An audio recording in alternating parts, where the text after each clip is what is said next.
Mi esposo me abandonó mientras estaba embarazada por mensaje. 9 años después entró a mi patio para secuestrar a nuestro hijo. Antes de entrar en la historia, dinos en los comentarios desde dónde nos estás viendo. No olvides suscribirte al canal, activar la campanita de notificaciones para que nunca te pierdas una nueva historia y darle me gusta al vídeo, para apoyarnos.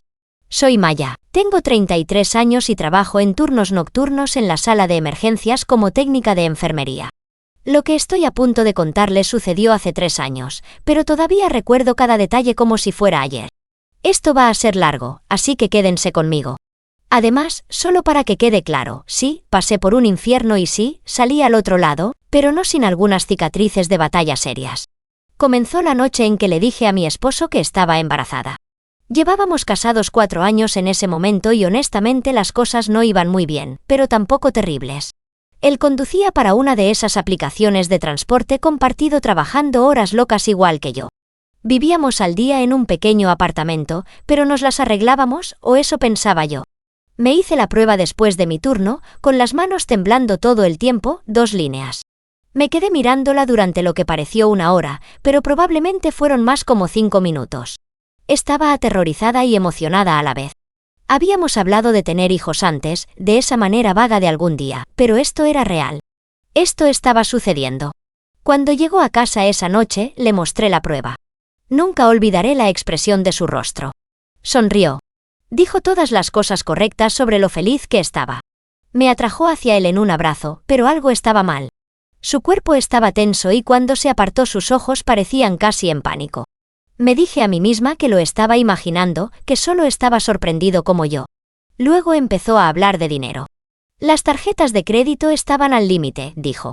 Teníamos facturas acumulándose de las que yo ni siquiera sabía cómo íbamos a poder permitirnos un bebé. Traté de calmarlo. Le dije que lo resolveríamos juntos como siempre hacíamos.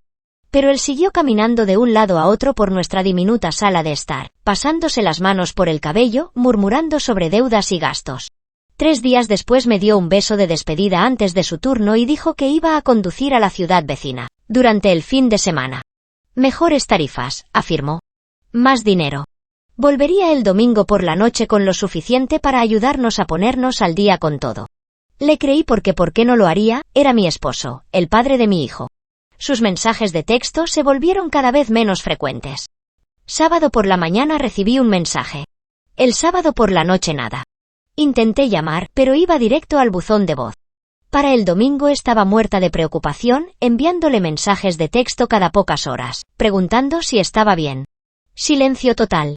Luego, a las 2 de la mañana del lunes, mi teléfono se iluminó. Un mensaje de texto. Solo 7 palabras que lo destruyeron todo. Necesito algo de tiempo para mí. Antes de que pudiera responder, antes de que pudiera llamarlo, antes de que pudiera hacer nada, me bloqueó. Bloqueó mi número. Me bloqueó en todas las plataformas de redes sociales. Bloqueó mi correo electrónico, desaparecido, esfumado, como si yo no significara nada. Me senté en el suelo de nuestro baño, sosteniendo esa prueba de embarazo positiva, llorando tanto que pensé que iba a vomitar. No dormí el resto de la noche. Pasé mi turno en el hospital en piloto automático, completamente adormecida. Esto no podía ser real. Esto no podía estar pasando. La gente no desaparece así como así.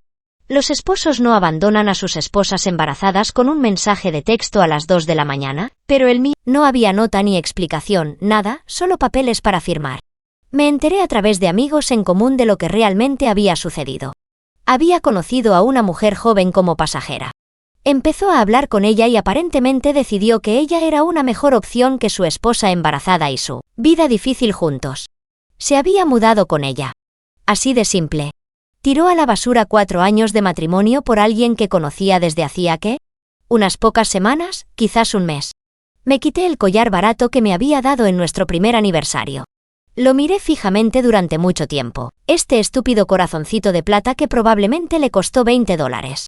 Luego me lo arranqué con tanta fuerza que la cadena se rompió. Lo tiré a la basura y no miré atrás. Si él podía desecharme tan fácilmente, yo podía desechar cada recuerdo de él igual de rápido.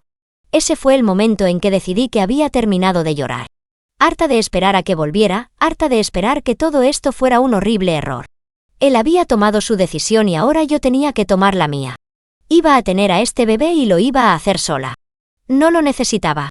No necesitaba a nadie que pudiera marcharse tan fácilmente, pero no tenía idea de lo difícil que iba a ser en realidad. La primera persona que notó que algo andaba mal fue mi compañera de trabajo. Su nombre no importa, pero llevaba trabajando en los turnos nocturnos de la sala de emergencias casi 20 años. Lo había visto todo, sabía cómo leer a la gente y podía detectar problemas desde el otro lado de una sala de espera abarrotada. Una noche, durante nuestro turno, me llevó a un lado en la sala de descanso. No hizo preguntas invasivas ni se metió en mis asuntos. Solo dijo que había notado que parecía diferente últimamente y que si alguna vez necesitaba hablar, ella estaba allí. Sin juzgar, me derrumbé allí mismo. Le conté todo, el embarazo, el abandono, los papeles de divorcio. Me abrazó mientras lloraba. Luego me miró directamente a los ojos y dijo lo mejor que alguien podría haber dicho en ese momento. Vas a superar esto y ese bebé tiene suerte de tenerte. Empecé a escribir en un cuaderno de espiral barato que compré en la farmacia. Cada noche, después de mi turno, me sentaba en la mesa de mi cocina y le escribía a mi bebé. Promesas, sobre todo, promesas de que lo protegería, lo amaría, le daría todo lo que pudiera. Promesas de que nunca se sentiría no deseado o abandonado como me sentía yo. Suena tonto tal vez, pero escribir esas cartas me mantuvo cuerda durante esos primeros meses. Mi primera cita prenatal fue en una clínica comunitaria porque era todo lo que podía pagar. La sala de espera estaba llena de otras mujeres, algunas con sus parejas, algunas con sus madres, algunas solas como yo. Me senté allí viendo a las parejas tomarse de la mano y hablar con entusiasmo sobre sus futuros bebés. Y me sentí tan increíblemente aislada. Este debería haber sido un momento que compartiera con alguien. En lugar de eso, estaba rodeada de gente y completamente sola.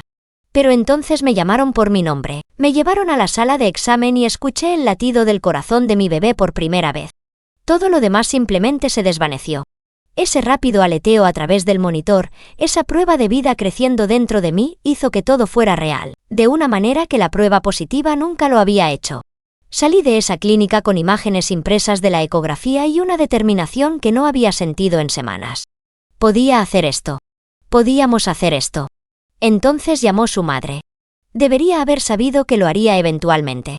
Siempre había sido lo suficientemente agradable conmigo de esa manera superficial en la que sabes que no le caes muy bien a alguien, pero mantiene la cortesía básica. Ahora ni siquiera se molestó con eso. Me dijo que su hijo estaba confundido y pasando por algo. Me sugirió que pensara cuidadosamente sobre mis decisiones en el futuro, como si yo tuviera elección, como si me hubiera embarazado sola. Le pregunté si sabía dónde estaba él. Dijo que sí, pero no me lo dijo. Vivían a 3 estados de distancia y no éramos súper cercanos, pero se sorprendieron y enojaron cuando les conté lo que pasó. Mi mamá lloró. Mi papá dijo algunas palabras selectas sobre mi esposo que no repetiré, pero con las que estuve totalmente de acuerdo. Por la noche, sola en el apartamento que pronto tendría que dejar porque no podía pagarlo yo sola, leía todas las cartas que había escrito. Docenas de ellas para entonces, promesas y esperanzas y planes. Este bebé era real, creciendo cada día y estaría aquí antes de que me diera cuenta. Lista o no, iba a ser madre y lo iba a hacer sin él. El parto comenzó 2 días antes de mi fecha prevista. A las 3 de la mañana, naturalmente, porque nada en esta experiencia iba a ser conveniente. Llamé primero a mi compañera de trabajo, luego a mis padres, quienes inmediatamente comenzaron el largo viaje desde su estado. Las contracciones se estaban acercando rápidamente y sabía que no tenía mucho tiempo. Mi compañera de trabajo me recogió y me llevó al hospital donde ambas trabajábamos. Fue surrealista que me llevaran en silla de ruedas por la entrada de emergencias como paciente en lugar de como personal. Mis colegas fueron increíbles, asegurándose de que me llevaran a una habitación rápidamente, manteniéndome calmada entre contracciones. Mi compañera de trabajo me sostuvo la mano durante todo el proceso, guiándome con la respiración, limpiándome la frente, siendo la persona de apoyo que debería haber tenido, pero no tenía. Mis padres llegaron justo 1 hora antes de que diera a luz. Mi mamá entró corriendo a la habitación, luciendo aterrorizada. Mi papá justo detrás de ella. Habían conducido toda la noche sin parar. Verlos allí, ver cuánto les importaba a pesar de la distancia que había crecido entre nosotros a lo largo de los años, me hizo llorar casi tanto como las contracciones. Mi hijo nació a las 11:47 de la mañana de un martes, 7 libras, 4 onzas, perfecto en todos los sentidos. Lo colocaron sobre mi pecho y miré su diminuto rostro, sus ojos entrecerrándose contra la luz y sentí un amor tan intenso que era casi doloroso. Este era mi bebé mío y nadie podía quitarme eso. Cuando preguntaron por el nombre del padre para el certificado de nacimiento, dije que no solo el mío, mi apellido solamente. La enfermera pareció incómoda, pero escribió lo que le dije. Mi hijo tendría mi nombre. Sería mío solo legalmente y de todas las demás formas. Su padre había renunciado a cualquier derecho a estar en ese certificado cuando se marchó. Mis padres se quedaron una semana ayudándome a descubrir cómo mantener vivo a un pequeño ser humano cuando funcionaba sin dormir y con las hormonas alteradas. Mi compañera de trabajo me visitaba cada 2 días trayendo comida y suministros y su presencia constante que me mantenía centrada. Me había mudado a un apartamento más pequeño antes del nacimiento, algo que realmente podía pagar y lentamente lo convertimos en un hogar. Pero la paz no duró mucho. Me reuní con una abogada de asistencia legal 2 semanas después de dar a luz. Fue amable, pero directa. Necesitaba solicitar la manutención infantil y para hacerlo necesitaría establecer legalmente la paternidad. Aunque sabía que él era el padre, aunque habíamos estado casados cuando quedé embarazada, como había presentado los papeles de divorcio que aún se estaban procesando, tendría que obligarlo a reconocer a su hijo. Explicó que el proceso sería largo y frustrante. Tendríamos que localizarlo primero, entregarle los papeles, exigir una prueba de paternidad, pasar por audiencias judiciales y él podría luchar en cada paso del camino, basado en su comportamiento hasta ahora. Probablemente lo haría, pero necesitaba hacer esto. Necesitaba esa manutención infantil, no solo por el dinero, aunque eso era importante, sino porque él no podía simplemente fingir que su hijo no existía. Encontrarlo para entregarle los papeles fue su propia pesadilla. Se había mudado al menos 2 veces desde que me dejó, ambas veces con esa mujer con la que se había escapado. El notificador judicial fue a 3 direcciones diferentes antes de finalmente atraparlo. Y por supuesto, se negó a recibir los papeles la primera vez, literalmente huyendo de la persona que intentaba entregarle los documentos legales, como un niño, un cobarde. Tomó 3 meses llevarlo a la corte para la prueba de paternidad. 3 meses de retrasos y fechas reprogramadas y su abogado pidiendo prórrogas. Cuando finalmente apareció, se veía diferente, más delgado, cansado, no me miraba a los ojos.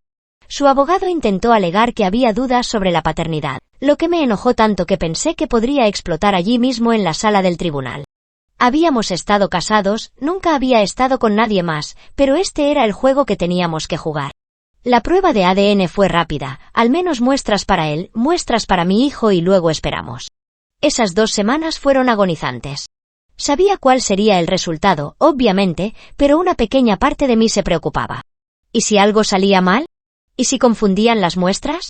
¿Y si de alguna manera esto no funcionaba y no podía hacerle pagar por lo que había hecho? Durante esos primeros meses increíblemente difíciles, mi vecina anciana se convirtió en una salvavidas. Tocaba a mi puerta al menos 2 veces por semana con recipientes de comida casera, sopa, guisos, cosas que podía recalentar fácilmente con una mano mientras sostenía a un bebé llorando. Se ofrecía a sostener a mi hijo mientras yo me duchaba o tomaba una siesta simplemente sentada en mi sala de estar meciéndolo suavemente. Lloré la primera vez que lo hizo, abrumada por esta amabilidad inesperada de alguien que apenas me conocía. Los resultados del ADN llegaron exactamente como se esperaba. 99,9% de probabilidad de paternidad. Era legal, oficial e innegablemente el padre. Su abogado parecía decepcionado, él parecía enfermo y yo no sentí nada más que una sombría satisfacción. Ahora venía la verdadera lucha por la manutención infantil y todo lo demás que le debía a su hijo. La fecha final del juicio llegó 8 meses después de que presenté la demanda de paternidad por primera vez. 8 meses de idas y venidas legales de él intentando todas las tácticas de retraso posibles. De mí ahogándome en papeleo y fechas de corte mientras cuidaba a un bebé. Mi hijo tenía casi 1 año cuando el juez dictó el fallo final. Se ordenó la manutención infantil retroactiva a su nacimiento. El juez no simpatizó con las excusas que su abogado trató de dar sobre dificultades financieras. Usted abandonó a su esposa embarazada, dijo el juez mirándolo con evidente disgusto. Tiene responsabilidades, las quiera o no.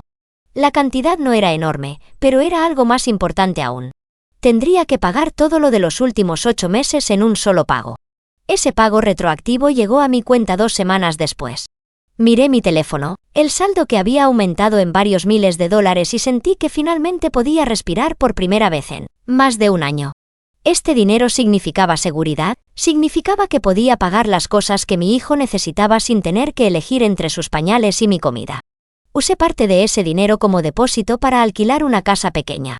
Nada lujoso, pero tenía un patio trasero con un porche cubierto. Compré una hamaca en una tienda de descuento de colores brillantes, alegre.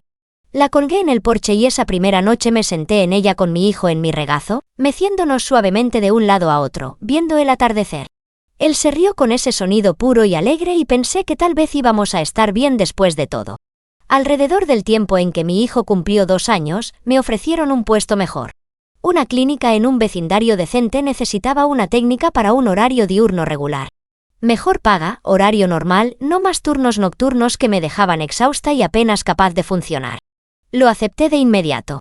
Tener los fines de semana libres, estar en casa por la noche, se sintió como ganar la lotería. El nuevo horario significaba que realmente podía tener una vida fuera del trabajo y de cuidar a mi hijo. En mis días libres, cuando hacía buen tiempo, pasábamos tiempo juntos en esa hamaca. Le leía o simplemente nos mecíamos de un lado a otro mirando las nubes. Esos momentos lo eran todo para mí, solo nosotros dos pacíficos y contentos. Él empezó a preguntar por su padre en esa época. No de manera detallada. Solo tenía 2 años, pero veía a otros niños en la guardería con sus papás y notaba la ausencia. La primera vez que preguntó dónde estaba su papá, mi corazón se rompió un poco. Me había estado preparando para esta pregunta, pero aún así me golpeó fuerte. Le dije la verdad de la manera más simple que pude. Algunas personas no saben cómo quedarse, pero nosotros sí sabemos cómo quedarnos. Tú y yo somos un equipo y vamos a estar bien. Pareció satisfecho con esa respuesta, al menos por ahora. Sabía que las preguntas se volverían más difíciles a medida que creciera, pero me ocuparía de eso cuando llegara el momento. Mi compañera de trabajo del hospital y mi vecina anciana se convirtieron en familia. Venían a cenar, celebraban el cumpleaños de mi hijo con nosotros, enviaban tarjetas y pequeños regalos sin motivo alguno. Estas mujeres, que no me debían nada, se habían convertido en mi sistema de apoyo, mi familia elegida. Estaba tan agradecida por ellas que apenas podía expresarlo. Los pagos mensuales de manutención infantil eran inconsistentes en el mejor de los casos. Algunos meses llegaban a tiempo, otros meses se retrasaban semanas. A veces era la cantidad completa, a veces parcial. Era frustrante, pero había aprendido a planificar en torno a eso, a asumir que no llegaría y sorprenderme gratamente cuando lo hacía. Había dejado de esperar algo confiable de él hacía mucho tiempo. Había oído a través de amigos en común que él y esa mujer habían roto, que ahora vivía solo, haciendo trabajos esporádicos apenas llegando a fin de mes. Una pequeña parte mezquina de mí sintió satisfacción por eso, aunque traté de no pensar mucho en ello. El karma no era mi responsabilidad. Mi responsabilidad era el niño que me llamaba mamá y dependía de mí para todo. Desarrollamos nuestras rutinas y rituales. Los sábados por la mañana eran panqueques y dibujos animados. Los domingos por la tarde eran tiempo de juegos en el parque, si el tiempo lo permitía. Cada noche, antes de dormir, le leía 3 cuentos. Siempre 3, ni más ni menos, porque la consistencia le importaba. Estos pequeños momentos construyeron nuestra vida juntos. Crearon nuestra propia pequeña unidad familiar de 2. Todavía escribía en ese cuaderno a veces, aunque con menos frecuencia. Ahora, las cartas habían cambiado de promesas desesperadas a actualizaciones sobre nuestra vida. Mira qué fuertes somos, escribía. Mira lo lejos que hemos llegado. Realmente es su pérdida. Se estaba perdiendo todo, cada hito, cada sonrisa, cada logro, su elección, su pérdida.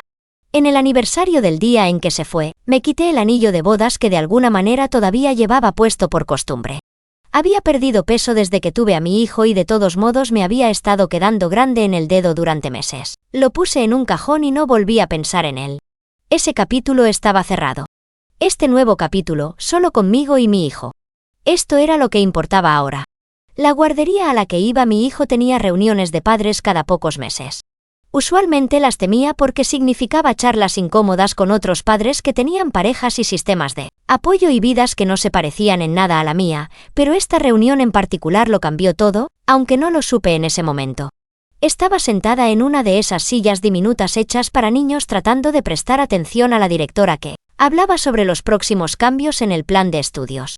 Cuando un hombre se sentó a mi lado en una silla igualmente diminuta, tenía un rostro cansado, del tipo que proviene de trabajar demasiadas horas y dormir muy pocas. Me dio una pequeña sonrisa y dirigió su atención al frente de la sala. Más tarde supe que era maestro de educación física en 2 escuelas públicas diferentes. Enseñaba a niños de primaria durante el día y entrenaba programas deportivos después de la escuela para llegar a fin de mes. Su hija estaba en la clase de mi hijo y, como yo, estaba lidiando con la paternidad soltera después de un divorcio. No hablamos mucho esa primera reunión, solo una breve presentación y luego ambos nos fuimos a recoger a nuestros hijos. Pero nuestros hijos se hicieron amigos casi de inmediato. Se buscaban el uno al otro al dejarlos. Jugaban juntos durante el día y preguntaban el uno por el otro en casa. Así que naturalmente empezamos a encontrarnos más a menudo. El parque cerca de mi casa se convirtió en un lugar habitual después de la guardería y la mayoría de las veces él aparecía con su hija más o menos a la misma hora. Las conversaciones comenzaron siendo simples, cosas de niños principalmente, comparando notas sobre berrinches y horarios de sueño y el caos absoluto de criar pequeños humanos solos, pero gradualmente se profundizaron. Hablamos de nuestros divorcios, de la soledad de la paternidad soltera, del agotamiento que nunca desaparecía del todo. Él realmente escuchaba cuando yo hablaba. No solo esperaba su turno para hablar, era refrescante. Me di cuenta de que esperaba con ansias estas reuniones en el parque. Empecé a asegurarme de que mi hijo y yo estuviéramos allí a horas en las que sabía que probablemente aparecerían. Noté cuando mi estómago daba un pequeño vuelco cuando los veía caminar hacia nosotros. Traté de ignorarlo al principio. Me dije a mí misma que solo estaba feliz de que mi hijo tuviera un amigo, pero sabía que me estaba mintiendo. Él nunca presionó nada, ni hizo que las cosas fueran raras. Nunca cruzó límites, ni me hizo sentir incómoda. Parecía entender instintivamente que yo venía con todo un pasado complicado y un hijo que siempre sería mi primera prioridad. Esa comprensión significaba más para mí de lo que podía expresar. Tantos hombres habrían salido corriendo en dirección contraria, pero él simplemente lo aceptó como una realidad y se quedó de todos modos. Una tarde, mi hijo tuvo fiebre alta.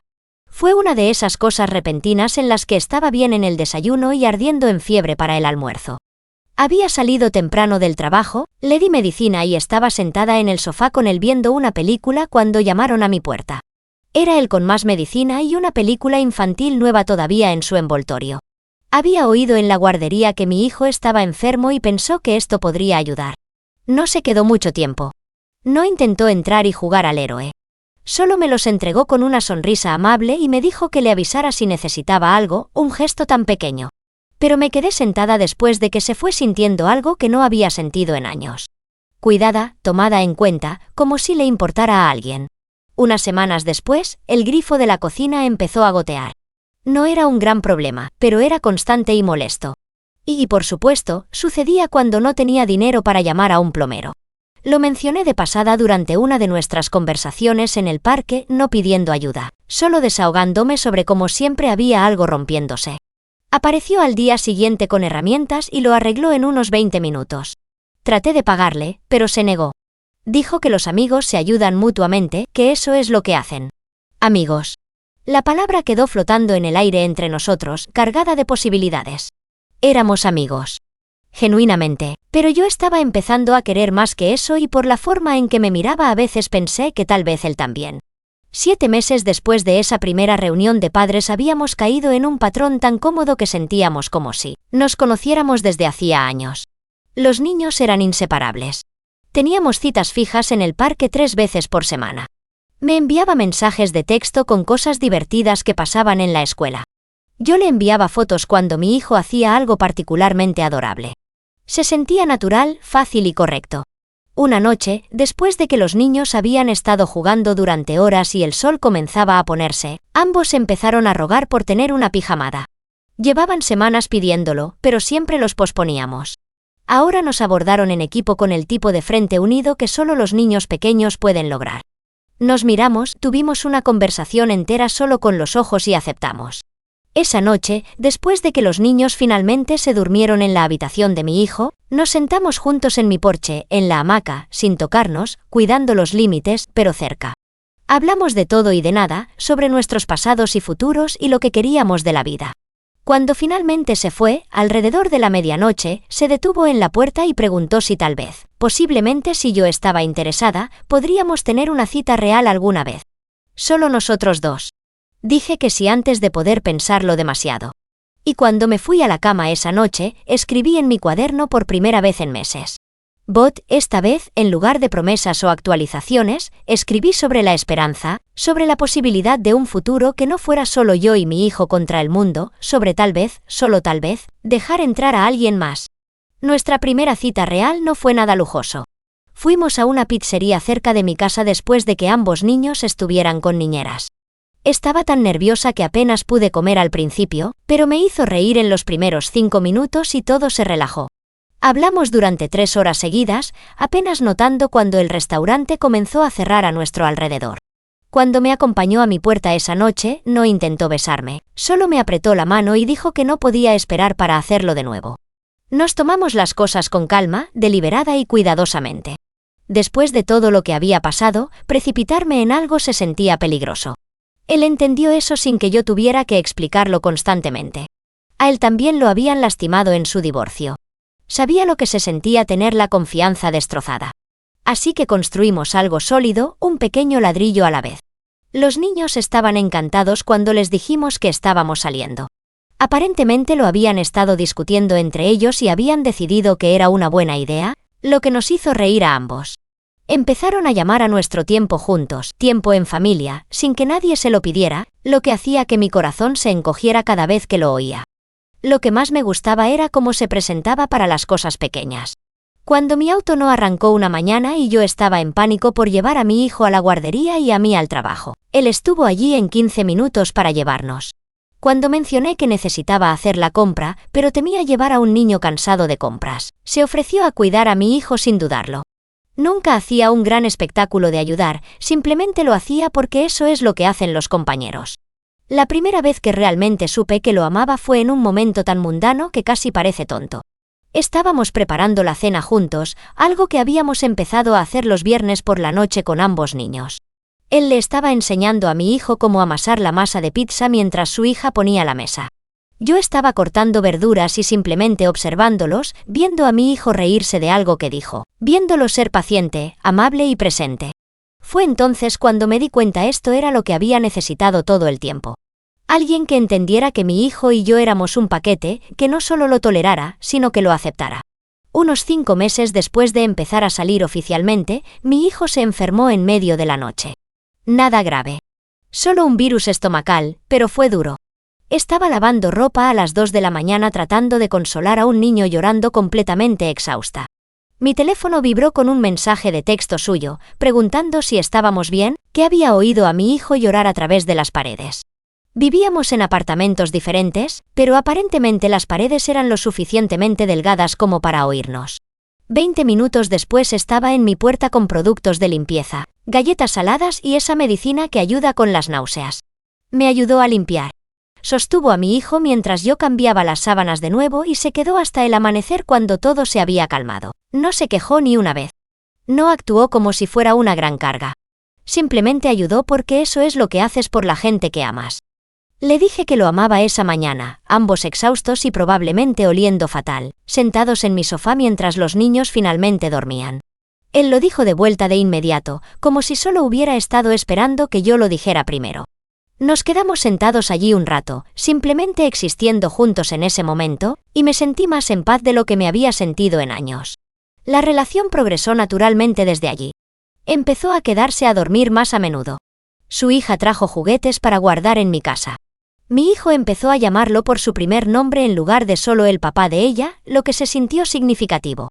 Nos convertimos en una unidad, esta familia improvisada de 4 que de alguna manera funcionaba perfectamente.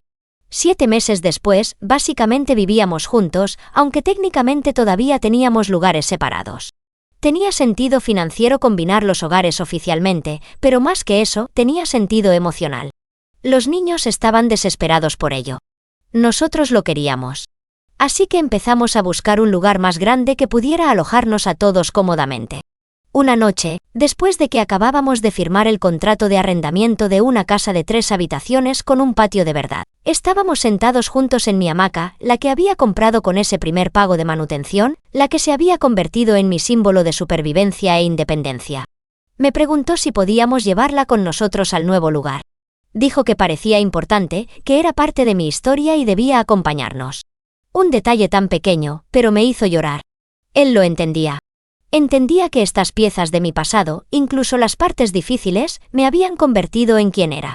No estaba tratando de borrar lo que había pasado o fingir que no había sucedido. Solo se ofrecía a hacer parte de lo que venía después.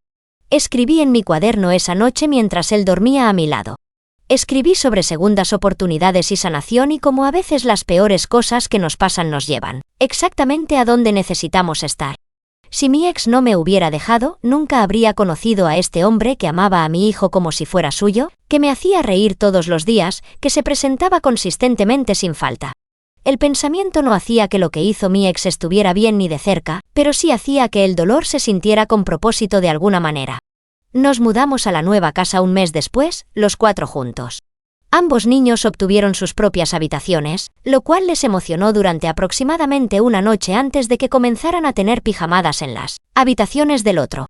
Colgamos mi hamaca en el patio trasero, en un lugar con buena vista al cielo y sentada allí juntos, nuestra pequeña familia de 4. Finalmente me sentí completamente entera.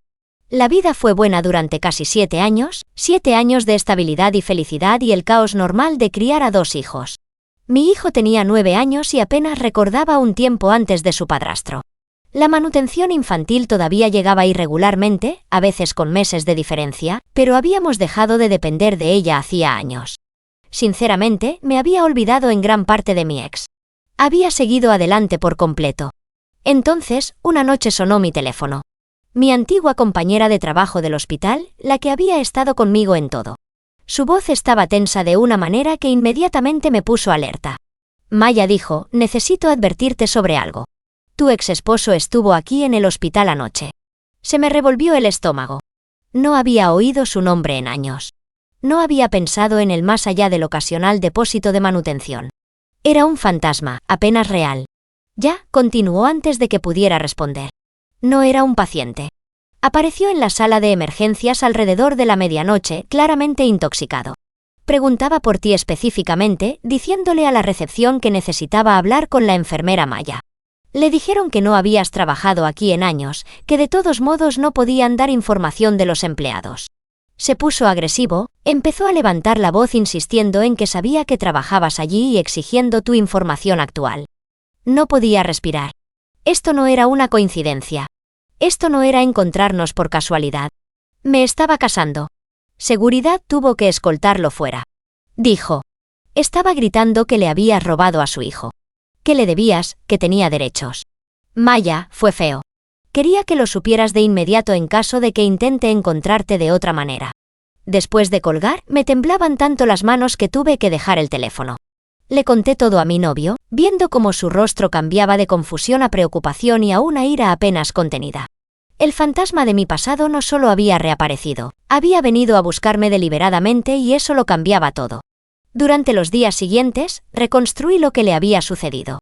Esa mujer por la que me había dejado finalmente lo había dejado a él, aparentemente por alguien con mejores perspectivas. El karma funciona de maneras interesantes a veces. Más o menos al mismo tiempo, había perdido su licencia por conducir bajo la influencia, poniendo fin a su carrera de conductor de transporte compartido de inmediato. Sin ingresos ni transporte, su vida se fue en picada rápidamente. Luego, su madre murió inesperadamente, dejándole una pequeña herencia. No mucho, pero lo suficiente como para haberle dado un nuevo comienzo si la hubiera usado sabiamente. En lugar de eso, se la bebió en 3 meses. Al final, estaba esencialmente sin hogar, durmiendo en sofás de viejos amigos que se estaban cansando de él, apenas funcionando.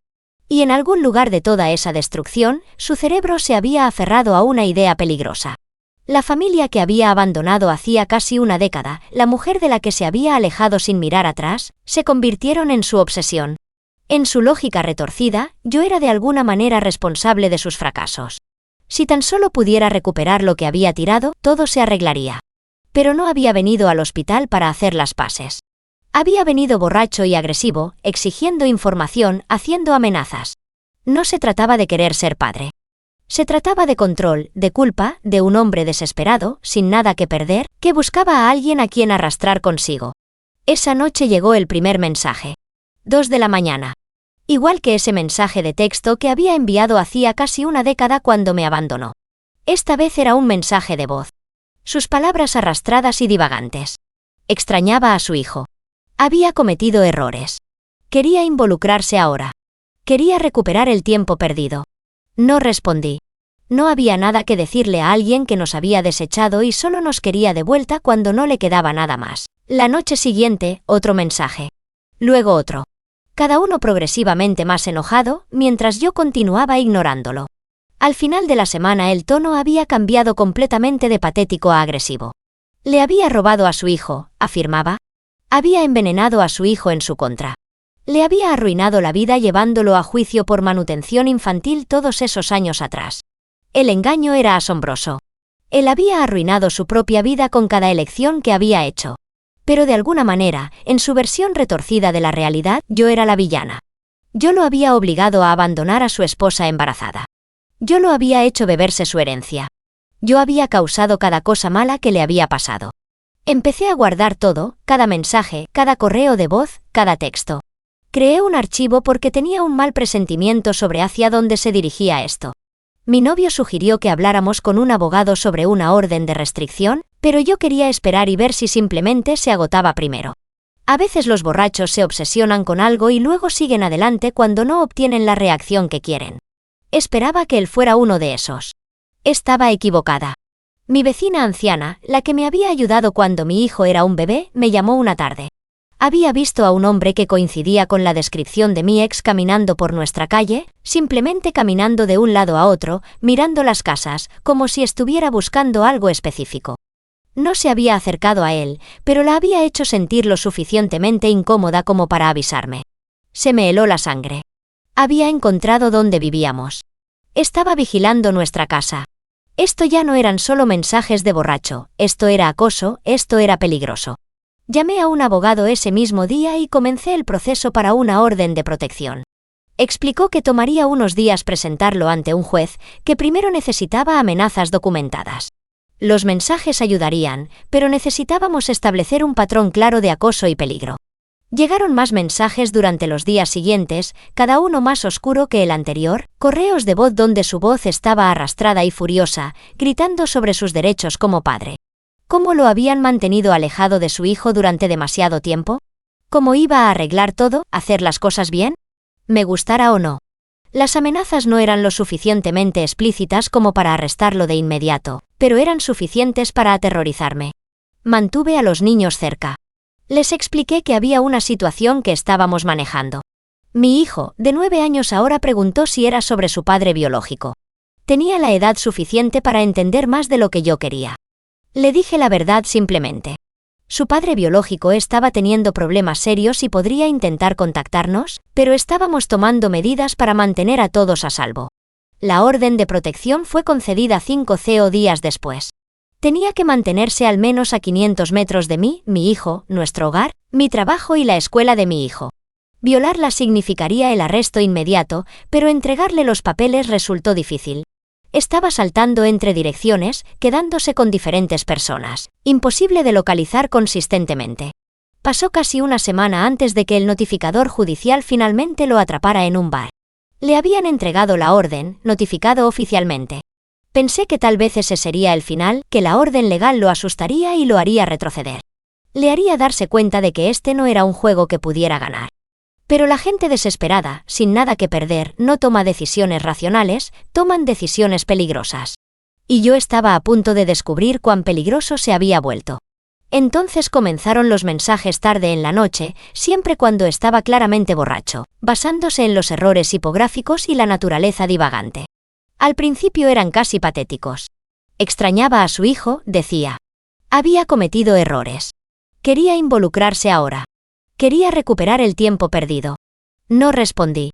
No había nada que decirle a alguien que nos había desechado y solo nos quería de vuelta cuando no le quedaba nada más. Cuando no respondí, los mensajes cambiaron. Se volvieron más enojados, más agresivos. Le había robado a su hijo, afirmaba. Había envenenado a su hijo en su contra. Le había arruinado la vida llevándolo a juicio por manutención. El engaño era asombroso. Él había arruinado su propia vida con cada elección que había hecho. Pero de alguna manera en su mente yo era la villana de su historia. Guardé cada mensaje, cada correo de voz. Empecé un archivo porque tenía un mal presentimiento sobre hacia dónde se dirigía esto. Mi novio sugirió que habláramos con un abogado sobre una orden de restricción, pero yo quería esperar y ver si simplemente se agotaba. A veces los borrachos se obsesionan con algo y luego siguen adelante cuando no obtienen la reacción que quieren. Esperaba que él fuera uno de esos. Estaba equivocada. Una de mis vecinas, la que me había ayudado cuando mi hijo era un bebé, me llamó una tarde. Había visto a un hombre que coincidía con la descripción de mi ex caminando por nuestro vecindario, simplemente caminando de un lado a otro en nuestra calle, mirando las casas. No se había acercado a él, pero la había hecho sentir lo suficientemente incómoda como para avisarme.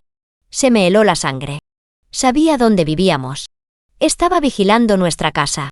Esto ya no eran solo mensajes de borracho, esto era acoso, esto era peligroso. Llamé al abogado ese mismo día y comencé el proceso para obtener una orden de protección. Explicó que tomaría unos días presentarlo ante un juez, que primero necesitaba amenazas documentadas. Los mensajes ayudarían, pero necesitábamos establecer un patrón de acoso. Llegaron más mensajes durante los días siguientes. Correos de voz ahora también, su voz arrastrada y enojada. Tenía derechos como padre. Gritaba al teléfono. Lo habían mantenido alejado de su hijo durante demasiado tiempo. Iba a arreglar todo, hacer las cosas bien, me gustara o no. Las amenazas no eran lo suficientemente explícitas como para arrestarlo de inmediato, pero eran suficientes para aterrorizarme. Mantuve a los niños en casa sin ir a la escuela durante unos días. Les dije que había una situación que estábamos manejando, pero que necesitaban quedarse cerca. Mi hijo preguntó si era sobre su padre biológico. Tenía 9 años ahora. Lo suficientemente mayor para entender más de lo que yo quería. Le dije la verdad en los términos más simples que pude. Su padre biológico estaba teniendo problemas y podría intentar contactarnos, pero estábamos tomando medidas para asegurarnos de que todos estuvieran a salvo. La orden de protección fue concedida un viernes por la tarde. Tenía que mantenerse al menos a 500 metros de mí. Mi hijo, nuestro hogar, mi trabajo y la escuela de mi hijo. Violarla significaría el arresto inmediato. El notificador intentó entregarla ese mismo día, pero no pudo encontrarlo. Estaba saltando entre direcciones, quedándose con diferentes personas, imposible de localizar. Pasaron 3 días más antes de que finalmente le entregaran la orden en un bar donde estaba bebiendo. Pensé que tal vez ese sería el final, que la orden legal oficial lo asustaría, le haría darse cuenta de que esto no era un juego, que retrocedería y desaparecería de nuevo como lo había hecho antes. Debería haberlo sabido. La gente desesperada, sin nada que perder, no toma decisiones racionales. Toman decisiones peligrosas. La orden de protección empeoró las cosas, no las mejoró. Como si hubiera desencadenado algo en él, lo hubiera enojado más y más determinado. Los mensajes se volvieron más frecuentes, llegando a todas horas. Llamaba desde diferentes números que yo tenía que bloquear uno por uno. Los correos de voz se estaban volviendo lo suficientemente preocupantes como para que el abogado dijera que los guardara todos y los reportara a la policía. Empezó a dejar mensajes de audio divagantes, a veces 5 o 6 seguidos. Empezaban casi calmados hablando de su hijo y sus derechos como padre. Pero al final de cada mensaje terminaba gritando sobre cómo le había robado la vida, destruido su familia, quitado todo. En su versión retorcida de la realidad, era yo quien lo había abandonado a él, no al revés. La policía tomó los informes, pero dijo que hasta que realmente violara la orden acercándose a nosotros, no había mucho que pudieran hacer. Las palabras no eran suficientes para un arresto. Aparentemente aumentaron las patrullas en nuestro vecindario, lo que me ayudó a sentirme un poco mejor, pero sabía que no podían estar allí todo el tiempo. Estábamos esencialmente esperando a que hiciera algo lo suficientemente malo, como para justificar una intervención. Ya no podía dormir. Cada sonido afuera me hacía saltar. Revisaba las cerraduras varias veces por noche. Espiaba por las cortinas para asegurarme de que no había nadie afuera. Mi novio empezó a dormir en el sofá algunas noches para poder oír si alguien intentaba forzar las puertas. Vivíamos en un estado constante de alerta, exhaustos y aterrorizados. Los niños sabían que algo andaba mal. Nos oían susurrar. Veían lo tensos que estábamos ambos. Su hija preguntó si estábamos bien. Dijo que parecíamos asustados. Tratamos de actuar con normalidad frente a ellos, pero los niños no son tontos. Pueden sentir cuando los adultos en sus vidas están estresados. Odiaba que él también estuviera afectando su paz, invadiendo su espacio seguro, incluso sin estar físicamente presente. Entonces, una noche alrededor de las 2 de la mañana, alguien empezó a golpear nuestra puerta. golpes agresivos y violentos que despertaron a toda la casa. Los niños empezaron a llorar. Agarré mi teléfono para llamar a la policía mientras mi novio iba a la puerta con cuidado de no abrirla. Miró por la mirilla y lo vio mi ex de pie en nuestro porche, claramente borracho, gritando sobre su hijo. No abrimos la puerta. Mi novio le gritó a través de ella que la policía estaba en camino y que tenía que irse, que estaba violando una orden de protección y sería arrestado. Pero él siguió golpeando, siguió gritando, diciendo que tenía derechos, que ningún pedazo de papel iba a alejarlo de su familia, como si no nos hubiera abandonado hacía una década. La policía tardó 11 minutos en llegar. Los 11 minutos más largos de mi vida, escuchándolo enfurecerse fuera de nuestra puerta mientras los niños en sus habitaciones. Pero cuando las sirenas se acercaron, corrió. Se tropezó calle abajo y desapareció en la noche antes de que los oficiales pudieran atraparlo. Registraron el área, pero se había ido. Los oficiales tomaron nuestras declaraciones, documentaron todo, fotografiaron algunos daños que había hecho en nuestra puerta por los golpes. Dijeron que esto era una clara violación y que lo arrestarían en cuanto lo vieran. Aumentaron las patrullas aún más. Prometieron pasar cada hora, pero yo sabía que eso no era suficiente. Había estado aquí una vez. Volvería. Reforzamos las cerraduras ese mismo día. Añadimos cámaras de seguridad delante y detrás. Empezamos a estacionar los autos en la entrada de la cochera en lugar de en la calle para poder oír si alguien se acercaba a la casa. Convertimos nuestro hogar en una fortaleza porque eso era lo que se necesitaba para sentirnos aunque sea un poco seguros. El abogado presentó cargos adicionales basados en la violación. Esto ya no era solo acoso, esto era criminal, pero tenían que encontrarlo primero y él se había ocultado por completo. No se quedaba en ningún lugar el tiempo suficiente para ser localizado. El notificador judicial no podía encontrarlo. La policía no podía encontrarlo. Estaba ahí fuera en alguna parte, enojándose más, y no teníamos idea de cuándo volvería a aparecer. Mi hijo empezó a tener pesadillas. Se despertaba llorando, preguntando si el hombre malo se lo iba a llevar. Yo lo abrazaba y le prometía que eso nunca pasaría, que lo mantendríamos a salvo, pero las palabras se sentían vacías. ¿Cómo podía prometer eso cuando ni yo misma me sentía segura? Cuando mis manos temblaban cada vez que oía un ruido inesperado, su hija empezó a portarse mal en la escuela, a meterse en peleas, a tener berrinches. El estrés la estaba afectando, aunque esta no fuera directamente su situación. Amaba a mi hijo como a un hermano. Amaba a nuestra familia y verla amenazada estaba rompiendo algo en ella. La llevamos a terapia, pero se sentía como poner una curita en una herida de bala. 2 semanas después del incidente de la puerta, intentó un enfoque diferente. Empezó a enviar correos electrónicos desde cuentas nuevas tan rápido como yo podía bloquearlas. Estos eran diferentes, sin embargo, menos enojados, más manipuladores. Afirmaba que solo quería conocer a su hijo. Solo quería 5 minutos. Buscaría ayuda, se pondría sobrio, haría lo que fuera necesario. Todo lo que necesitaba era una oportunidad, pero yo recordaba quién era él. Hacía 9 años cuando me miró a los ojos y mintió sobre estar feliz por el embarazo. Recordaba el mensaje de texto de las 2 de la mañana abandonándonos. Recordaba años de manutención irregular y cero interés en la vida de su hijo. No se trataba de querer ser padre, se trataba de control, de ego, de no poder soportar que yo hubiera construido una buena vida sin él. El abogado aconsejó solicitar la terminación completa de sus derechos parentales. Dado el abandono, la violación de la orden de protección, el alcoholismo documentado. Teníamos un caso sólido, pero ese proceso podría llevar meses y mientras tanto, se suponía que debíamos esperar y rezar para que no escalara más. Un sábado por la tarde todo llegó a un punto crítico de la peor manera posible. Fue una de esas tardes de sábado perfectas que te hacen olvidar que existen cosas malas en el mundo. Soleado, pero no demasiado caluroso. Una ligera brisa que hacía agradable sentarse afuera. Mi novio y yo estábamos en el porche trasero viendo a los niños jugar en el patio. Su hija estaba empujando a mi hijo en el columpio que habíamos instalado el verano pasado. Ambos riendo. Todo se sentía normal y seguro por primera vez en semanas.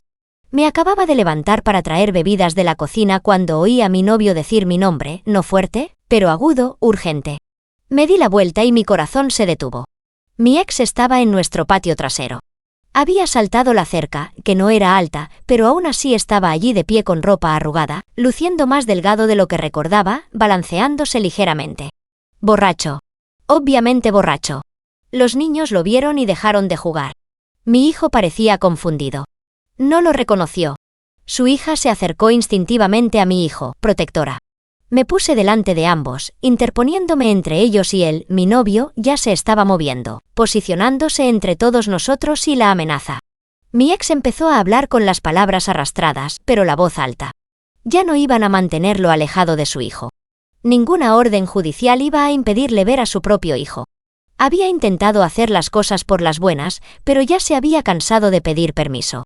Se iba a llevar a su hijo a casa, a donde pertenecía. Le dije que se fuera. Traté de mantener la voz firme, aunque estaba temblando. Le dije que estaba violando la orden de protección, que la policía lo arrestaría, pero él solo se rió con ese sonido amargo y enojado. Dijo que no le importaba la policía ni la orden, ni nada más. Ya lo había perdido todo. ¿Qué le quedaba por perder? Mi novio habló entonces, tranquilo pero firme. Le dijo que necesitaba abandonar nuestra propiedad de inmediato, que estaba asustando a los niños, que esa no era la manera de manejar las cosas. Pero a mi ex no le interesaba la razón. Empezó a avanzar hacia nosotros, todavía hablando de sus derechos, de llevarse a su hijo. Mi novio se interpuso completamente delante de mí y de los niños. Entonces le dijo una vez más que se fuera. Mi ex respondió lanzándole un golpe salvaje y borracho que no tenía mucha fuerza, pero que mostraba una clara intención. Esa fue la línea.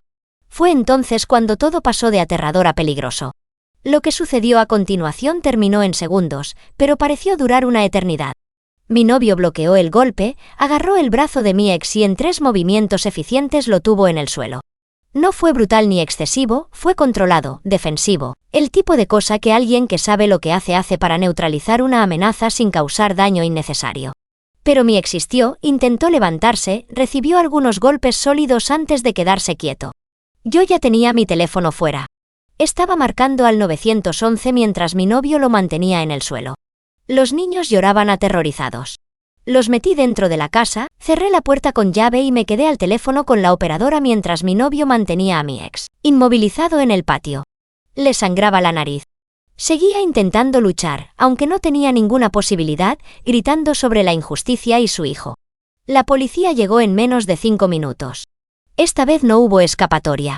Lo encontraron en nuestro patio, claramente intoxicado, violando una orden de protección, habiendo agredido a alguien en su propia propiedad. Lo esposaron mientras gritaba, se lo llevaron arrastrando mientras seguía gritando amenazas y acusaciones. Un oficial se quedó para tomar nuestras declaraciones mientras el otro se lo llevaba a la cárcel. Mi novio tenía el labio partido y los nudillos magullados. Nada grave, pero verlo por mi pasado, por la inestabilidad de mi ex, me hizo sentir enferma de culpa. Insistió en que estaba bien. Dijo que lo volvería a hacer sin dudarlo para protegernos. El oficial que se quedó tomó fotos de sus heridas, documentó todo. Era obvio que fue en defensa propia, dijo. Un caso claro. Dimos declaraciones detalladas sobre todos los meses de acoso, la violación de la orden de protección en la puerta, la invasión de hoy. Le mostré el archivo de mensajes y correos de voz guardados. Sé más de evidencia. El oficial dijo que esto era más que suficiente para presentar cargos serios. Mi ex no iba a salir de esta solo con una advertencia. Después de que la policía se fue, abracé a mi hijo mientras lloraba. Hacía preguntas que no sabía cómo responder. ¿Por qué ese hombre quería llevárselo? ¿Por qué estaba tan enojado? ¿Iba a volver? Le dije la verdad tan suavemente como pude. Que ese hombre era su padre biológico, pero que estaba enfermo y tomando malas decisiones, que ya no podía lastimarnos porque la policía no lo dejaría, que estaba a salvo aquí con nosotros. Su hija también estaba conmocionada. Seguía preguntando si todos estaban bien, si el hombre se había ido para siempre. Mi novio la abrazó y le prometió que todo estaría bien ahora, que la parte mala había terminado. Esperaba desesperadamente que tuviera razón. Esa noche ninguno de los niños quiso dormir en sus propias habitaciones. Ambos terminaron en nuestra cama, emparedados entre nosotros, necesitando la seguridad de nuestra presencia. Me quedé allí en la oscuridad escuchándolos respirar, sintiendo la presencia constante de mi novio al otro lado y sentí que la adrenalina finalmente desaparecía. Habíamos sobrevivido, estábamos todos bien, pero el hecho de que hubiera llegado a esto, de que mi ex hubiera forzado esta confrontación, me enojaba más de lo que jamás había estado. A la mañana siguiente, todavía exhausta y sin haber dormido, llamé al abogado. Le conté todo lo que había pasado. Dijo que fuera de inmediato, que ahora teníamos más que suficiente para presionar por las consecuencias más duras posibles. no solo la terminación de los derechos parentales, sino cargos criminales serios que lo mantendrían alejado de nosotros permanentemente. Por primera vez en semanas sentí que tal vez esta pesadilla realmente estaba terminando. Mi ex pasó esa primera noche en la cárcel y por lo que escuché a través del sistema, no se fue en silencio. Despotricó contra los oficiales que lo procesaban. Afirmó que él era la víctima, que había sido incriminado por su vengativa excesosa, que había puesto a su propio hijo en su contra. Los oficiales documentaron todo, cada palabra añadiéndose a la pila de evidencia de que era inestable y peligroso. El lunes por la mañana fui a la estación de policía para dar una declaración formal y presentar cargos. El detective que manejaba el caso fue minucioso haciendo preguntas detalladas sobre cada incidente desde hacía meses. Le mostré mi archivo completo de mensajes guardados, correos de voz, correos electrónicos, todo parecía cada vez más perturbado a medida que lo revisaba, tomando notas sobre los patrones de escalada y las amenazas claras. Mi novio vino por separado para dar su declaración sobre la agresión. Trajo fotos de sus heridas, su propio relato de lo que sucedió. El detective le aseguró que era defensa propia del libro de texto y que no había ninguna duda sobre quién fue el agresor. Mi ex había allanado propiedad privada, violado una orden de protección y atacado físicamente a alguien que protegía a niños. Esto no iba a terminar bien para él. Los cargos se acumularon rápidamente. Violación de una orden de protección, allanamiento de morada, agresión, intento de secuestro basado en su intención declarada de llevarse a mi hijo. Cada uno era grave por sí solo. Juntos pintaban un cuadro de alguien que había perdido completamente el control y representaba un peligro genuino. Su lectura de cargos se fijó para el miércoles. Asistí sentada en la parte de atrás de la sala del tribunal con la abogada que me había estado ayudando en todo. Se veía terrible vistiendo ropa de la cárcel. Sin afeitar, temblando ligeramente. El juez leyó los cargos y su rostro palideció. Cuando se le preguntó cómo se declaraba, empezó a discutir. Intentó explicar su versión. Su defensor público literalmente le puso una mano en el brazo para detenerlo y presentó una declaración de no culpabilidad. La fianza se fijó alta, más alta de lo que él podría pagar. El fiscal argumentó convincentemente que había riesgo de fuga y peligro para otros. El juez estuvo de acuerdo, citando el patrón de comportamiento en escalada y la violación de órdenes judiciales previas. Permanecería en la cárcel hasta el juicio. Sentí un alivio tan intenso que casi lloré allí mismo en la sala. Al salir, la fiscal me detuvo. Quería discutir el caso, explicar qué pasaría después. Iríamos a juicio dentro de 2 meses, probablemente. Dada la evidencia y su comportamiento, confiaba en una condena. Me preguntó si había considerado solicitar la terminación de sus derechos parentales en el Tribunal de Familia. Simultáneamente le dije que mi abogada ya estaba preparando esa petición. La audiencia del Tribunal de Familia tuvo lugar primero, unas 3 semanas después, mi abogada presentó nuestro caso metódicamente. 9 años de abandono con contacto mínimo, pagos irregulares de manutención, el reciente acoso y violencia, el alcoholismo documentado y la inestabilidad de mi ex. El juez escuchó todo, revisó la extensa evidencia e hizo anotaciones. El abogado de mi ex intentó argumentar que se le había impedido tener una relación con su hijo, que yo había envenenado al niño en su contra. Mi abogada señaló con calma que él había iniciado el abandono, había bloqueado todo contacto, había mostrado 0 interés en la vida de su hijo hasta que la suya propia se desmoronó. Que sus acciones recientes no eran las de alguien que genuinamente quisiera ser padre, sino las de alguien que quería control y estaba usando a su hijo como arma. Cuando se le preguntó si quería hacer una declaración, mi ex se puso de pie y comenzó a divagar sobre cuánto amaba a su hijo, cómo había cometido errores, pero merecía una oportunidad para enmendarlos, pero sus palabras eran vacías, claramente ensayadas por su abogado. El juez lo dejó terminar. Luego hizo una simple pregunta. ¿Puede nombrar una cosa sobre su hijo? ¿Sus intereses, sus amigos, su cosa favorita? El silencio fue ensordecedor. No lo sabía. No podía responder. No tenía idea de quién era realmente su hijo de 9 años porque nunca se había molestado en averiguarlo. La expresión del juez se endureció. Eso le dijo todo lo que necesitaba saber sobre sus verdaderas motivaciones. El fallo llegó al día siguiente. Terminación de todos los derechos parentales concedida con efecto inmediato. Ya no tenía ningún derecho sobre mi hijo, ningún derecho de visita, ninguna conexión legal en absoluto. El juez señaló que mi hijo ya tenía edad suficiente para que sus deseos importaran y había dejado claro a través del tutorem que no quería contacto con su padre biológico. El juez estuvo de acuerdo en que eso era lo mejor para él. Además, la manutención infantil en realidad se incrementó como una forma de consecuencia financiera por el abandono y el intento de violencia. Pagaría más que antes y sería embargado directamente de cualquier ingreso que obtuviera. Ya no podría evadirlo. Cada centavo iría a una cuenta para el futuro de mi hijo, la universidad o lo que necesitara. El juicio penal tuvo lugar un mes después. Tuve que testificar, relatar todo lo que sucedió ese día en nuestro patio trasero. Fue duro traer todo eso de vuelta, pero necesario. Mi novio también testificó tranquilo y claro sobre la secuencia de los hechos. Los niños no tuvieron que testificar, gracias a Dios, pero sus declaraciones a la policía se presentaron como evidencia. La fiscalía presentó los meses de mensajes y correos de voz. Reprodujo algunos de los más perturbadores en el tribunal.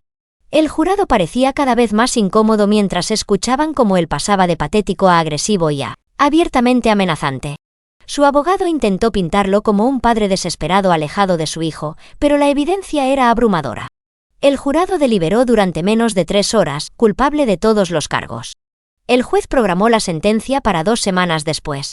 La fiscal me dijo que preparara una declaración de impacto de la víctima si quería, que podría influir en la sentencia. Pasé una semana escribiéndola tratando de articular el miedo, la interrupción y el trauma que había causado. En la sentencia leí mi declaración en voz alta. Hablé de las noches sin dormir, las pesadillas de los niños, la sensación de ser casada en mi propia casa. El juez escuchó atentamente, luego dictó la sentencia.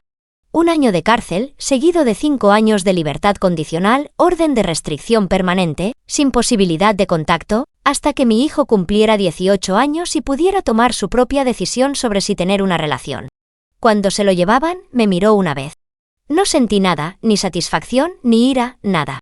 Solo era un extraño ahora que había arruinado brevemente mi paz, pero ya no podía tocar mi vida. Al salir de esa sala del tribunal, me sentí más ligera de lo que me había sentido en meses. Las semanas siguientes a la sentencia se sintieron como exhalar lentamente después de haber contenido la respiración durante meses. El miedo constante que había estado sentado en mi pecho comenzó a disiparse. Podía dormir toda la noche de nuevo. Los niños dejaron de tener pesadillas. Desmantelamos algunas de las medidas de seguridad adicionales que habíamos puesto. Aunque mantuvimos las cámaras. Más vale prevenir que lamentar. La vida comenzó a volver a la normalidad. O tan normal como podía ser después de todo. Mi hijo volvió a ser un niño normal de 9 años, jugando con amigos y quejándose de la tarea. Su hija dejó de portarse mal en la escuela. Sus calificaciones mejoraron. La terapia les estaba ayudando a ambos a procesar lo que había sucedido. Los niños son resilientes de maneras que me asombraban constantemente. El trabajo también se volvió más fácil. No estaba constantemente distraída, revisando mi teléfono en busca de amenazas, saltando ante ruidos inesperados. Mis compañeros de trabajo notaron el cambio en mí. Comentaron que parecía más relajada. Mi antigua compañera de trabajo del hospital, que había estado pendiente de mí durante todo el proceso, me llevó a tomar un café para celebrar que finalmente había terminado. Había sido mi roca a través de tanto y me aseguré de que supiera lo agradecida que estaba. Mi vecina anciana, la que me había ayudado cuando mi hijo era un bebé y me había advertido cuando vio a mi ex en el vecindario, trajo un pastel. Se estaba haciendo mayor ahora.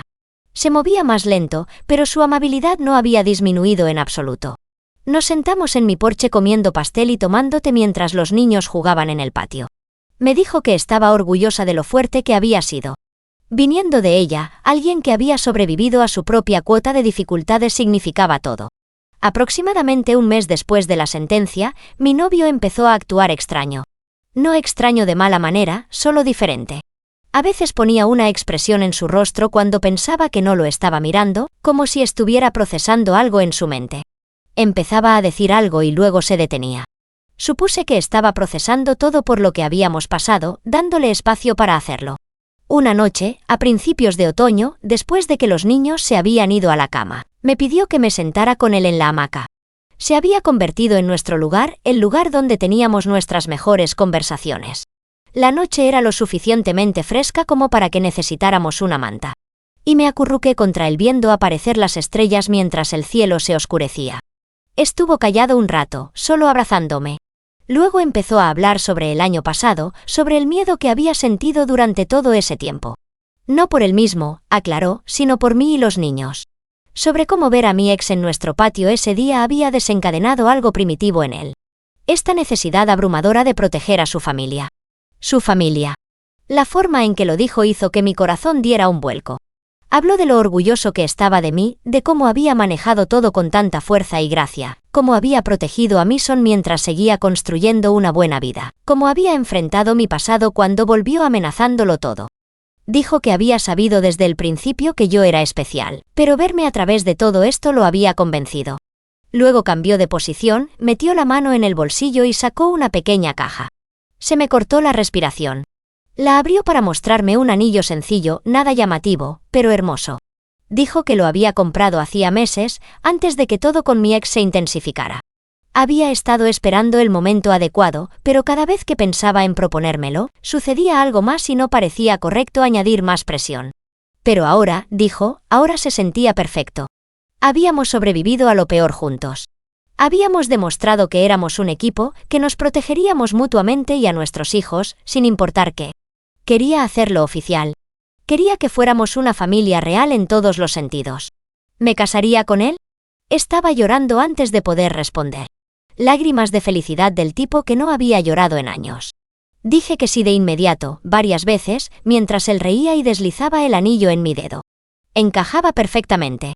Los niños debían haber estado escuchando desde adentro porque de repente ambos salieron corriendo en pijama, saltando emocionados. Les había preguntado a ellos primero, admitió. Se aseguró de que estuvieran de acuerdo antes de preguntarme a mí. Los niños nos taclearon en la hamaca, los 4 enredados juntos, riendo. Su hija preguntó si esto significaba que todos tendríamos el mismo apellido. Mi hijo preguntó si podía llamarlo papá en lugar de su primer nombre. Mi novio, mi prometido ahora, dijo que sí a ambas cosas con lágrimas en los ojos. Nos quedamos allí fuera durante horas, planeando, soñando y siendo felices de una manera que se sentía ganada. La fecha que elegimos fue dentro de meses, dándonos tiempo para planificar, pero no tanto como para volvernos locos con los detalles. Decidimos hacer algo pequeño en nuestro patio trasero. Solo amigos cercanos y familia.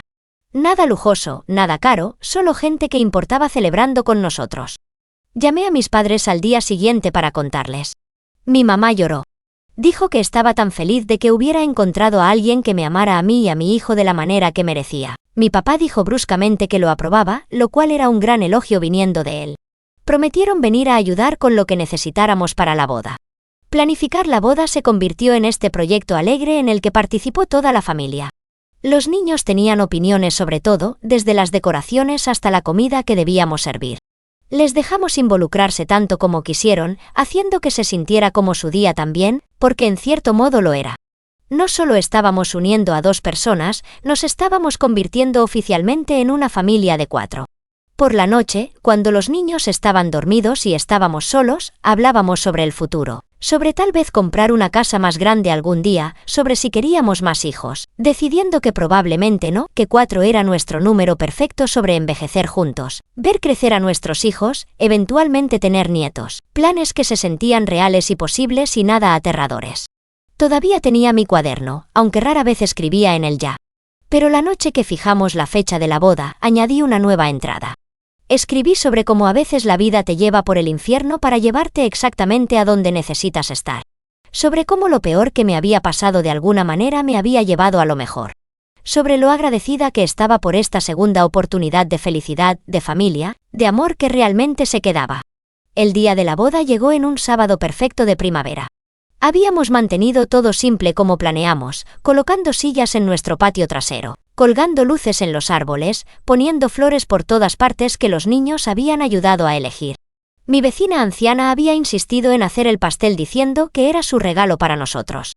Mi antigua compañera de trabajo había arreglado todas las flores ella misma, negándose a que le pagara por ellas. Mis padres llegaron 2 días antes para ayudar con los preparativos finales. Mi mamá se preocupaba por los detalles mientras mi papá construía un arco de madera y enredaderas para que nos paráramos debajo. Su hija diseñó los programas en nuestra computadora y los imprimió en la escuela. Mi hijo se nombró a sí mismo encargado de asegurarse de que todas las sillas estuvieran perfectamente rectas. Un trabajo que se tomó muy en serio. La mañana de la boda me desperté con ambos niños en mi cama de nuevo. Aunque por razones felices esta vez estaban demasiado emocionados para dormir. Hicimos panqueques juntos, nuestra tradición de los sábados por la mañana, y desayunamos todavía en pijama. En unas pocas horas todo cambiaría oficialmente, pero ese momento se sintió importante. Una última mañana como nuestra casa y familia antes de volvernos completamente oficiales. Prepararse fue caótico de la mejor manera. Su hija quería maquillarme. Insistió en que sabía cómo hacerlo aunque solo tenía 11 años. La dejé y honestamente hizo un trabajo bastante bueno. Mi hijo seguía preguntando si ya era la hora cada 5 minutos. Mi mamá me ayudó a ponerme el vestido. Una cosa simple de color crema que había encontrado en una tienda departamental. Nada caro ni elaborado, solo algo que me hacía sentir bonita. Mirándome en el espejo, pensé en la mujer que había sido hacía 10 años, embarazada y abandonada, aterrorizada y sola. Si hubiera podido decirle entonces dónde terminaría, no creo que me hubiera creído, pero lo habíamos logrado. Habíamos sobrevivido y construido algo hermoso desde las ruinas. La ceremonia fue corta y dulce, justo como queríamos. Ambos niños estuvieron de pie con nosotros, sosteniendo los anillos radiantes de orgullo. Mi hijo entregó mi anillo cuando llegó el momento. Este niño que solo había conocido a un padre a pesar de tener 2 biológicamente. Cuando intercambiamos votos, incluimos promesas a los niños. También promesas de amarnos, protegernos y apoyarnos mutuamente. Los 4 juntos. El momento en que mi prometido se convirtió en mi esposo se sintió monumental y completamente natural a la vez, como si ya hubiéramos estado casados en todas las formas que importaban, y esto solo lo estuviera haciendo oficial. Nos besamos mientras todos vitoreaban. Y oí a ambos niños gritar sí, haciendo reír a todos. Durante la recepción, que en realidad fue solo una fiesta en el patio trasero con nuestra gente favorita, mi hijo se acercó a mí. Parecía serio, como si tuviera algo importante que decir. Me dijo que estaba contento de que su padre biológico no estuviera allí, que su verdadero papá era el que acababa de casarse conmigo, el que siempre había estado allí, que nos había protegido, que lo amaba. Lo abracé fuerte, llorando de nuevo, y le dije que sentía lo mismo. Más tarde esa noche, después de que la mayoría de los invitados se habían ido y solo quedaba la familia cercana limpiando, entré para cambiar mi apellido en todo. Mi credencial del trabajo, mi correo electrónico, mis redes sociales, todo. Mi nuevo nombre elegido, no dado por alguien que se iría. Miré mi perfil actualizado durante mucho tiempo, sintiendo el peso y la alegría de lo que representaba. Esa noche, acostada en la cama junto a mi esposo, mientras los niños dormían pacíficamente en sus habitaciones, pensé en ese colgante barato que me había arrancado y tirado hacía una década, lo enojada que había estado, lo traicionada, lo segura que estaba de que mi vida había terminado. Ahora estaba agradecida de haber tenido el coraje de tirarlo, de dejar ir algo que solo había sido un símbolo de promesas rotas. Me levanté en silencio y encontré mi viejo cuaderno, el que había estado escribiendo desde que estaba recién embarazada y aterrorizada. Hojeé años de entradas, promesas a mi hijo nonato, actualizaciones sobre nuestra vida, miedos y esperanzas y sueños. Las páginas documentaban un viaje que nunca quise tomar, pero del que no podía arrepentirme ahora por dónde me había llevado. Escribí una última entrada. La feché con el día de mi boda y mi nuevo apellido. Escribí sobre cómo a veces las personas que se supone que deben amarnos nos fallarán espectacularmente, sobre cómo ese fracaso, por mucho que duela, no nos define ni limita en lo que podemos convertirnos.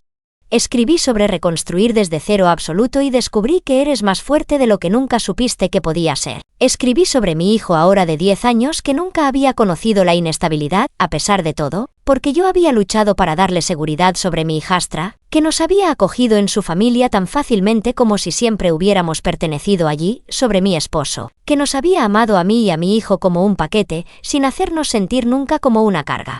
Más importante aún, escribí sobre mí misma, sobre la asustada mujer embarazada que había sido abandonada y la madre fuerte que había perseverado sobre cómo había construido una vida de la que estaba orgullosa, criado a un hijo que era amable y amado, encontrado un compañero que realmente merecía el título sobre cómo nadie podía quitarme nada de eso porque me había ganado cada pieza con pura determinación. Cerré el cuaderno y lo puse en un cajón. Algún día, tal vez cuando mi hijo fuera mayor, lo dejaría leerlo si quisiera, dejarlo ver todo el viaje, entender cuánto había sido deseado y amado y por cuánto se había luchado por él incluso antes de nacer. Pero por ahora era solo mío, un registro de supervivencia y fortaleza. Volviendo a la cama, miré a mi esposo durmiendo pacíficamente. Pensé en mis hijos seguros en sus habitaciones y me sentí completamente contenta. Habíamos pasado por el infierno y habíamos salido al otro lado como una familia. Cualesquiera que fueran los desafíos que vinieran después, los enfrentaríamos juntos. Y eso marcaba toda la diferencia. Hacía 10 años había perdido todo lo que pensé que quería y había ganado algo infinitamente mejor. Una familia real construida sobre la elección y el compromiso en lugar de la obligación. Un amor que se presentaba consistentemente, no solo cuando era conveniente. Una vida que había construido yo misma, pieza por pieza, que nadie podría quitarme jamás. A veces lo peor que te pasa se convierte en el catalizador de lo mejor. A veces ser abandonado te lleva exactamente a donde estabas destinado a estar todo el tiempo. No podía cambiar mi pasado, ni querría hacerlo aunque pudiera porque me hizo quien era, pero podía controlar mi futuro y ese futuro se veía brillante. Mi hijo me había preguntado una vez hacía años cuando era pequeño, por qué su padre biológico se había ido. Le había dicho que algunas personas no saben cómo quedarse, pero nosotros sí sabemos cómo quedarnos, le había dicho. Tú y yo somos un equipo. Ahora ese equipo había crecido a 4 y era más fuerte que nunca. Sabíamos cómo quedarnos, sabíamos cómo amar, sabíamos cómo construir algo que durara y nadie nos iba a quitar eso jamás.